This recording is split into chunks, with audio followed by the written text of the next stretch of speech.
There are certain figures in biblical history whose stories become more fascinating the deeper we look into them. Raphael is one of those figures. When most people hear the name Raphael, they think of healing. They remember the angel who restored a blind man's sight, rescued a family from despair, and freed a young woman from the grip of a deadly demon.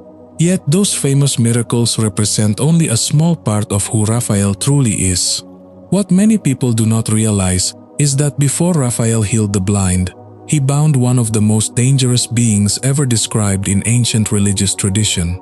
Before he guided Tobias on a perilous journey, he confronted forces that had pushed the entire world toward destruction. Before he became known as an angel of mercy, he was already an instrument of divine judgment. Raphael did not merely comfort the suffering. He pursued demons. He imprisoned fallen angels. He fought the monstrous offspring of heavenly rebellion. He participated in the cleansing of a world drowning in corruption. And that is what makes Raphael such a remarkable and mysterious figure. How did an angel known for healing become one of heaven's most feared warriors? Why does every act of healing in his story seem to be connected to a battle against evil? Before we uncover the answer, take a moment to subscribe and follow the channel. Each week, we explore hidden biblical accounts, ancient traditions, and forgotten stories that reveal a deeper understanding of Scripture, faith, and the unseen world that surrounds human history. To understand who Raphael really is, we must travel back to a time long before Noah's flood. According to the ancient Book of Enoch, the earth was not merely struggling with ordinary human sin. The corruption of the world began with beings who had originally been created to serve God. These heavenly beings were known as the Watchers. Their purpose was to observe and guide humanity.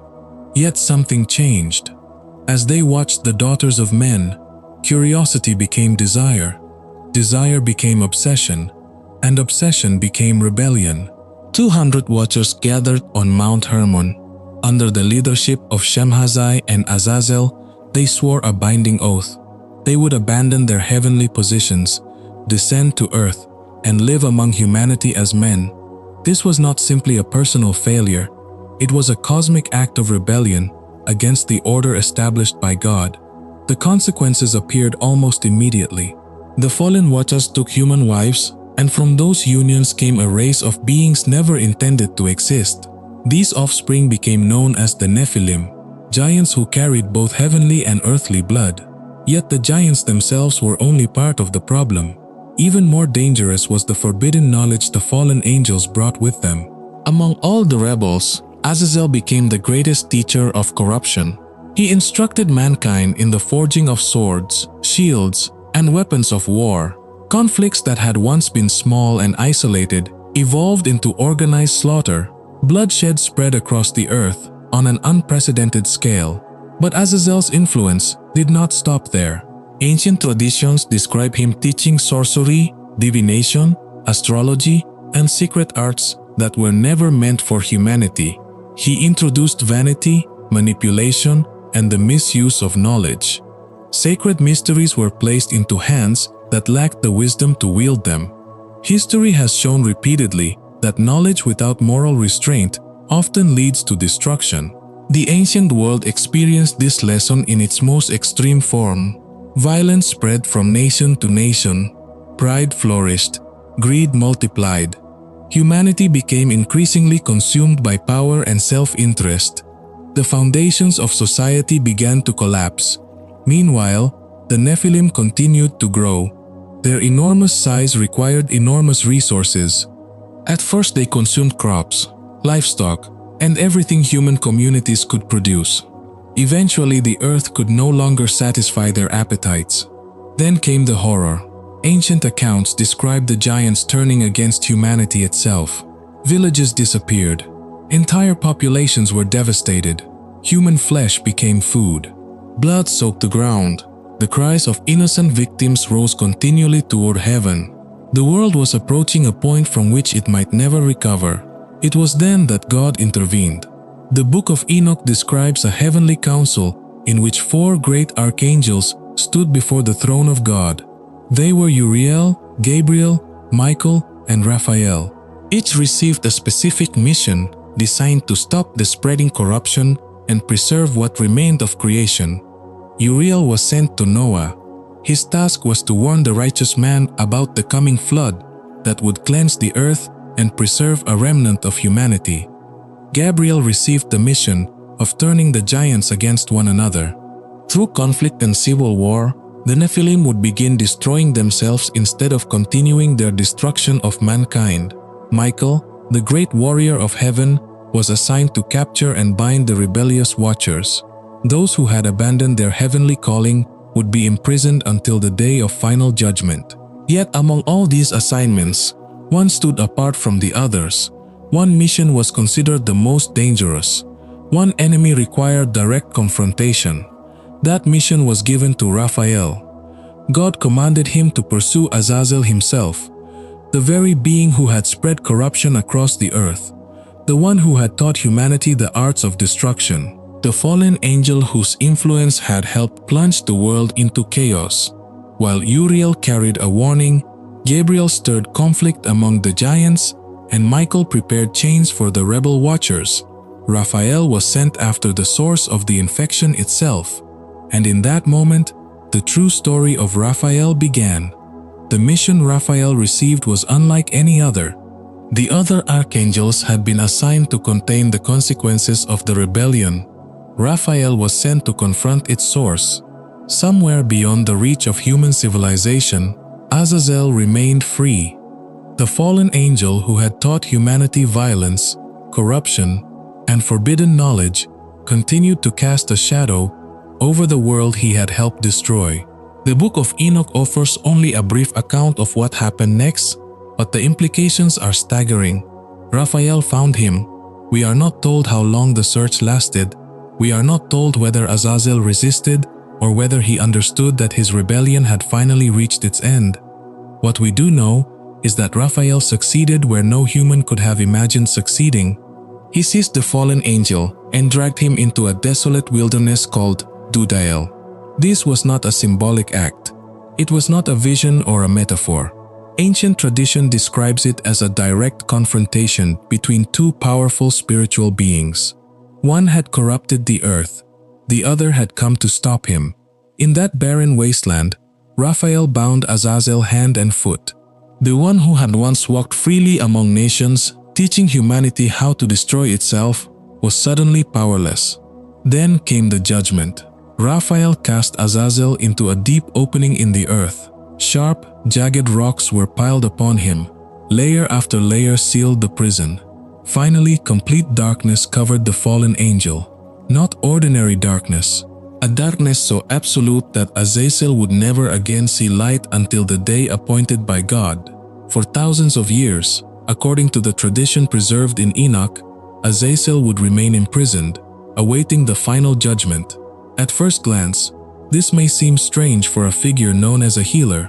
After all, where is the healing in chains, prisons, and judgment? The answer reveals the heart of Raphael's identity. Raphael did not heal the earth by treating symptoms. He healed it by removing the source of the disease. As long as Azazel remained free, corruption continued to spread. As long as the teacher of wickedness remained active, humanity would remain trapped in a cycle of destruction. The healing of the world began the moment the source of the infection was removed. It is a lesson that still resonates today. Some wounds cannot heal while the cause of the injury remains untouched. Some forms of restoration require confrontation. Some forms of mercy require restraint. Raphael's first great act of healing was not a miracle of comfort. It was an act of purification. The earth began to recover. Generations passed. Empires rose and fell. The flood came and washed away much of the corruption that had consumed the ancient world. And then, centuries later, Raphael would be sent on a very different mission, not to imprison a fallen angel, not to confront giants, but to answer two desperate prayers. Far away in the Assyrian city of Nineveh lived a faithful Israelite named Tobit. Despite living in exile, Tobit remained devoted to God. He cared for the poor. He buried the dead when others were too afraid. He tried to live righteously in a world that often rewarded corruption. Then a strange and tragic accident changed everything. One evening, exhausted from burying a fellow Israelite, Tobit lay down beside a wall to rest. Above him, birds nested among the stones. As he slept, bird droppings fell directly into his eyes. What seemed like a minor incident became a catastrophe. White films gradually formed over his eyes until he could no longer see. Days became months. Months became years. For 4 long years, Tobit lived in darkness. The respected man who had once provided for his family now depended entirely upon others. Poverty tightened its grip. Arguments filled the household. Hope slowly disappeared. Eventually, the burden became too much to bear. Tobit prayed for death. On that very same day, hundreds of miles away in the city of Ecbatana, another prayer was rising toward heaven. A young woman named Sarah was suffering under a nightmare no one seemed able to stop. 7 times she had been married. 7 times her husband had died before the marriage could even be consummated. The cause was a demon named Asmodeus. Every man who attempted to become Sarah's husband was murdered on the wedding night. The tragedy destroyed her reputation. People whispered behind her back. Servants mocked her openly. Some even blamed her for the deaths. With every funeral, her isolation grew deeper. After the 7th husband died, Sarah reached the end of her strength. Like Tobit, she prayed for death. 2 people, 2 different cities, 2 broken lives. Yet their prayers rose to heaven at the same moment, and God answered both with a single response. He sent Raphael. This mission would be unlike the one at Tobias. Raphael would not arrive in blazing glory. He would not reveal himself as one of heaven's highest-ranking angels. Instead, he would come in the most unexpected way imaginable. He would appear as an ordinary man. Taking the name Azarias, Raphael entered the human world without fanfare. There were no flashing signs in the sky. No heavenly armies accompanied him. No one recognized who he truly was. To everyone around him, he appeared to be nothing more than a traveler. Meanwhile, Tobit remembered that years earlier he had deposited a large sum of money with a trusted friend living in Media. He asked his son Tobias to make the dangerous journey and retrieve it. The roads were long. The route was uncertain. Bandits and dangers waited along the way. Tobias needed a guide. As if by coincidence, he met a young man named Azarias. The stranger claimed to know the roads well. He seemed trustworthy, knowledgeable, and capable. Tobit questioned him carefully and found no reason to doubt him. Neither father nor son had any idea they were speaking with one of the 7 archangels who stand before the throne of God. The next morning, the journey began. Raphael walked beside Tobias at human pace. The being who had once bound Azazel beneath the earth now traveled dusty roads as an ordinary companion. Along the way, he became far more than a guide. He became a protector, a teacher, a counselor. Whenever uncertainty appeared, Raphael provided wisdom. Whenever danger approached, he was already prepared. Every step of the journey revealed that unseen hands were quietly directing events toward a purpose Tobias could not yet understand. And perhaps that is one of the most profound lessons in Raphael's story. God often works through what appears ordinary. Not every miracle arrives with thunder and fire. Sometimes divine guidance comes disguised as a conversation. Sometimes protection looks like a traveling companion. Sometimes heaven's greatest interventions arrive through people who seem completely unremarkable. Tobias believed he was walking beside an ordinary man. In reality, he was walking beside the same angel who had once bound Azazel and healed a corrupted world. And before their journey was over, Raphael would once again confront a demon, break a curse, and reveal a truth that would change their lives forever. As Tobias and Raphael continued their journey toward Media, neither of them realized that the decisive moment was drawing near. The road eventually brought them to the banks of the great Tigris River. After days of travel beneath the burning sun, Tobias approached the water to wash his feet and refresh himself. It seemed like an ordinary moment, the kind of moment most people would never remember. Then suddenly, the river exploded with movement. A massive fish lunged from the water and rushed toward Tobias. Startled and terrified, the young man cried out. The creature was far larger than anything he had encountered before, and for a moment, it appeared that the journey might end right there on the riverbank. But Raphael remained calm. Instead of telling Tobias to run, he gave a surprising command: "Catch the fish." The instruction must have sounded absurd, yet Tobias had already learned that this mysterious guide possessed unusual wisdom. Trusting Raphael, he struggled with the creature and eventually dragged it onto dry land. Then Raphael gave another strange instruction. He told Tobias to carefully remove 3 specific parts of the fish: its heart, its liver, and its gallbladder. The rest could be prepared for food during their travels. But these 3 organs were to be preserved. Naturally, Tobias wanted to know why. Raphael explained that the heart and liver could be used to drive away demonic powers, while the gallbladder contained a remedy capable of healing blindness. At the time, none of it seemed to make sense. Tobias did not yet know that he would soon confront a demon. He did not yet understand that his father remained blind at home. From his perspective, he was carrying strange objects for reasons he could not comprehend. Yet this moment reveals one of the deepest themes running through the entire story. God often prepares the solution before people even recognize the problem. Long before Tobit would receive his sight, the cure was already being placed into Tobias's hands. Long before Asmodeus would attack again, the weapon against him had already been provided. What appeared to be a random encounter beside a river was actually divine preparation hidden within ordinary circumstances. With the fish safely preserved, Tobias and Raphael continued their journey until they finally arrived in Ecbatana. There, another part of God's plan was waiting. Sarah, the young woman whose life had become a living nightmare. The same Sarah whose desperate prayer had risen to heaven alongside Tobit's. The same Sarah who had watched 7 husbands die before sharing even a single day of married life with them. To most people, Sarah seemed cursed. Many feared her.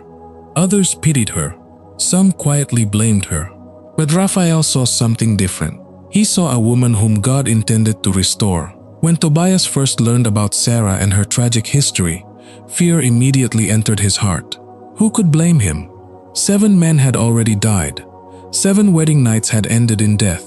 Every reasonable person would have assumed that becoming Sarah's husband was a death sentence. Yet Raphael encouraged him. He explained that Sarah was not cursed by God. The true enemy was Asmodeus, the demon who had attached himself to her life and violently destroyed every marriage before it could begin. Then Raphael revealed why the fish had been so important. The time had come to use it. Following Raphael's instructions exactly, Tobias agreed to marry Sarah. But unlike the 7 men before him, he entered the marriage with something they never possessed. He entered it with heavenly guidance. That night, as darkness settled over the house, fear filled every room. Sarah feared another tragedy. Her family feared another funeral. Tobias himself undoubtedly felt the weight of uncertainty. Yet he trusted Raphael. Before entering the bridal chamber, Tobias placed the fish's heart and liver upon burning coals. Almost immediately, a thick smoke rose into the air. According to the Book of Tobit, the smell of the burning organs became unbearable to Asmodeus. For the first time, the demon encountered a power greater than his own. The effect was immediate. Asmodeus fled, not across a room, not across a city. He fled across vast distances, racing all the way toward Egypt. It was a desperate attempt to escape judgment, but there was one problem. Raphael was already pursuing him. The same archangel, who had once hunted Azazel, now moved against another enemy of humanity. Ancient tradition describes Raphael chasing the demon across hundreds of miles. Asmodeus ran, but escape was impossible. Eventually, Raphael overtook him. Then history repeated itself. Just as Azazel had been bound in the wilderness long ago, Asmodeus was seized and restrained. the destroyer of marriages, the author of Sarah's suffering. The source of years of fear and grief was finally stopped. Notice the pattern. When Raphael confronted Azazel, he healed the world by removing the source of corruption. When Raphael confronted Asmodeus, he healed Sarah's life by removing the source of her suffering. Again and again, Raphael's method remained the same. He did not merely comfort victims, he confronted what was hurting them. He did not simply treat symptoms, he attacked the root cause. For Sarah, the result was immediate. The wedding night passed peacefully. For the first time in years, a marriage survived. The curse was broken. The future that had seemed impossible suddenly became reality. Meanwhile, far away in Nineveh, Tobit remained blind. He had no idea that God was already completing the final stage of his answer. After spending time in Media and collecting the money entrusted to Tobit's friend, Tobias finally began the journey home. This return was completely different from his departure. He had left as a young man burdened with uncertainty. Now he returned with a wife, a future, and the hidden instruments of God's healing. When Tobias arrived home, joy filled the household. Yet one final miracle remained. Raphael instructed Tobias to take the fish's gallbladder and apply it to his father's eyes. Once again, the command must have seemed unusual, but Tobias obeyed. Carefully, he spread the substance over the white films that had covered Tobit's eyes for years. Then something extraordinary happened. The cloudy layers began to loosen. The membranes that had trapped Tobit in darkness slowly peeled away. Light entered where darkness had ruled. Shapes appeared, colors returned, faces became visible again. For the first time in 4 years, Tobit could see. Imagine that moment. A father looking into the face of his son again. A mother witnessing the restoration of her family. A household transformed from grief into celebration. The miracle was far greater than the healing of eyesight. Raphael had restored an entire future. He healed Tobit's body. He healed Sarah's broken life. He healed a family separated by suffering. He healed relationships damaged by years of pain.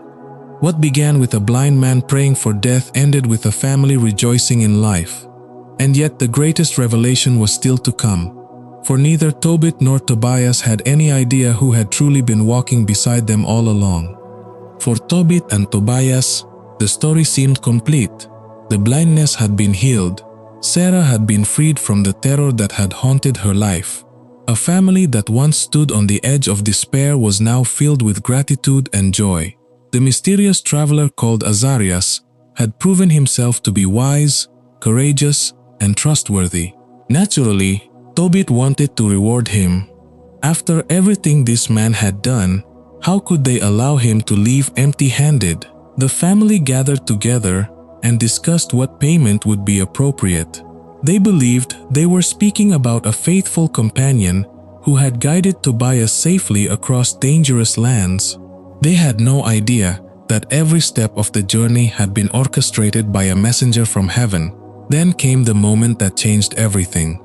Seeing their gratitude, Raphael finally revealed the truth. For weeks, he had concealed his identity. He had spoken like a man, walked like a man, and traveled like a man. But now the mission was complete. The disguise was no longer necessary. Raphael turned to Tobit and Tobias and told them not to fear. He explained that all the good they had experienced came from God alone. Then he spoke the words that would echo through centuries of Jewish and Christian tradition. I am Raphael, one of the 7 holy angels who stand before the throne of God. For a moment, time seemed to stop. Every memory suddenly took on a different meaning. The chance meeting, the wisdom beside the road, the fish by the Tigris, the victory over Asmodeus, the healing of Tobit's blindness. Nothing had been accidental. The traveler had never been merely a traveler. The guide had never been merely a guide. The man walking beside them had been one of the highest-ranking angels in heaven. Overwhelmed with fear and awe, Tobit and Tobias fell face down upon the ground. The reaction was understandable. Throughout Scripture, when human beings suddenly realize they are standing in the presence of a heavenly being, terror often comes before comfort. The gap between the visible world and the unseen realm is suddenly exposed, and ordinary people recognize how small they truly are before the majesty of God. Yet, Raphael did not come to frighten them. He came to reassure them. He reminded them that God had heard their prayers. He explained that throughout their suffering, heaven had never abandoned them.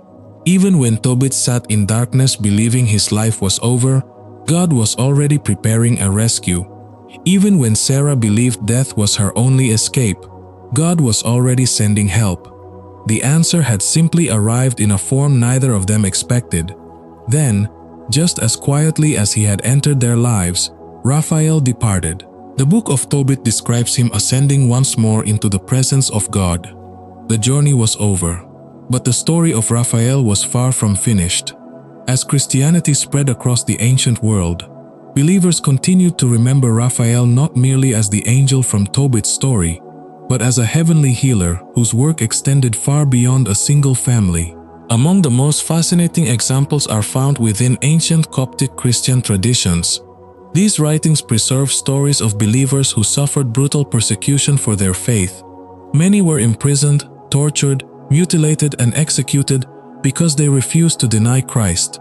In these accounts, Raphael appears again and again, not as a distant observer, not as a symbolic figure, but as a heavenly physician. Some texts describe him appearing beside wounded martyrs whose bodies had been torn apart during torture. Others tell of him restoring flesh that had been burned, broken, or disfigured. In several traditions, he is even said to have reassembled bodies that had been mutilated and restored strength to those who were near death. Whether understood literally, symbolically, or devotionally, these stories reveal how early Christians viewed Raphael. To them, he represented God's power to restore what seemed permanently lost. He became associated with healing burns, repairing broken bones, restoring damaged limbs, and bringing relief to unbearable suffering. Yet healing was only part of his reputation. Just as in the stories of Azazel and Asmodeus, Raphael remained a warrior against spiritual darkness. Ancient Christians often invoked his protection against demonic oppression. Many believed that evil spirits fled at his presence. Prayers and traditions connected Raphael with deliverance from unseen spiritual attacks and protection against forces that sought to destroy both body and soul. This dual role is what makes Raphael unique. He is both healer and warrior, both physician and protector, both comforter and defender. His healing is never passive. His restoration is never detached from the battle against evil. Again and again, the same pattern appears. When corruption threatened the world, Raphael confronted Azazel. When a demon destroyed Sarah's future, Raphael bound Asmodeus. When suffering overwhelmed God's people, Raphael became a symbol of restoration. Because of this, generations of Christians came to see Raphael as something larger than a single biblical character.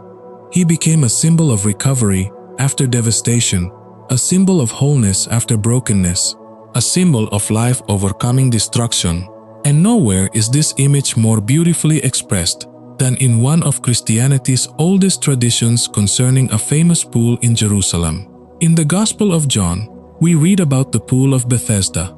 According to ancient belief, at certain moments the waters of the pool would suddenly be stirred. When this happened, the first person to enter the water would be healed of whatever illness afflicted them. For centuries, many Christian traditions associated this mysterious stirring of the waters with Raphael. Although scripture itself does not explicitly identify the angel by name, generations of believers saw a connection. Who better than Raphael, the angel of healing, to prepare waters of restoration? Imagine the scene: blind men waiting beside the pool, the crippled hoping for a miracle, the sick gathering day after day, longing for relief. Every face carried a story, every person carried a burden, and then the water moved. Hope awakened. Healing became possible. Whether one accepts the tradition literally or symbolically, its message is powerful. Raphael's mission was never limited to a single miracle or a single family. Tobit received healing, and Sarah received deliverance. But Bethesda represents something larger, a place where healing is made available to an entire community, a place where restoration reaches beyond one individual and touches countless lives. This reflects the deeper meaning of Raphael's role throughout sacred history. He does not simply restore isolated people. He creates conditions where restoration can flourish. He does not merely heal wounds. He helps rebuild what suffering has broken. He does not simply rescue individuals from darkness. He points entire communities toward hope. And as the centuries passed, that reputation only continued to grow, transforming Raphael into one of the most beloved and enduring figures in Christian tradition. By the time the story of Raphael spread throughout the Christian world, he was no longer remembered solely as the angel who guided Tobias or healed Tobit's blindness. His reputation had grown far beyond the pages of a single biblical narrative. Across centuries and continents, believers came to see Raphael as heaven's guide through dangerous journeys, protector against unseen evil, and companion in moments of uncertainty. During the Middle Ages, this image became especially powerful. In the great maritime city of Venice, life depended upon the sea. Merchant ships carried wealth from distant lands. Sailors crossed dangerous waters for months at a time. Every voyage carried risks that could destroy an entire family overnight. Storms could appear without warning. Pirates could emerge from the horizon. Ships could vanish and never return. For many Venetian Christians, Raphael became the patron of travelers and navigators. Before setting sail, merchants prayed for his protection. Families entrusted loved ones to his care. Churches displayed images of Raphael guiding Tobias along a difficult road, seeing in that ancient journey a reflection of every voyage across the sea. To them, Raphael was not merely an angel from the distant past. He was a guide, a protector, the heavenly companion who walked beside those traveling through uncertain waters. Far to the south, another image of Raphael emerged. In the Christian kingdoms of Nubia, ancient artwork portrayed him not as a gentle traveler, but as a warrior. Paintings and icons depicted Raphael standing triumphantly over demons. Some showed him driving a spear into a dragon-like creature. Others portrayed him crushing evil beneath his feet. The symbolism was unmistakable. The angel who had bound Azazel and defeated Asmodeus was seen as a defender of God's people. For Nubian Christians living amid political conflict, invasion, and uncertainty, Raphael represented divine protection against forces that threatened the church. The healer was also a warrior. The comforter was also a defender. The same pattern that appeared throughout the ancient stories continued to shape Christian imagination. Meanwhile, Raphael's association with healing continued to grow. Throughout Europe, Africa, and the Middle East, hospitals, clinics, and charitable institutions were established under his name.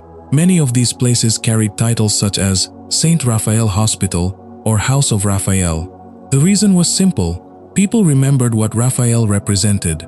Not merely physical healing, not merely survival, but restoration. The restoration of sight, the restoration of families, the restoration of hope. Again and again, believers referred to him as the angel of healing. Yet even as his reputation spread across centuries, certain ancient traditions preserved one final story about Raphael's role as a warrior. A story that feels almost like an echo from the age before the flood. According to later traditions connected to the Book of Enoch, not every trace of the Nephilim vanished after the great waters covered the earth. Legends arose concerning survivors, remnants of the ancient corruption that had once devastated humanity.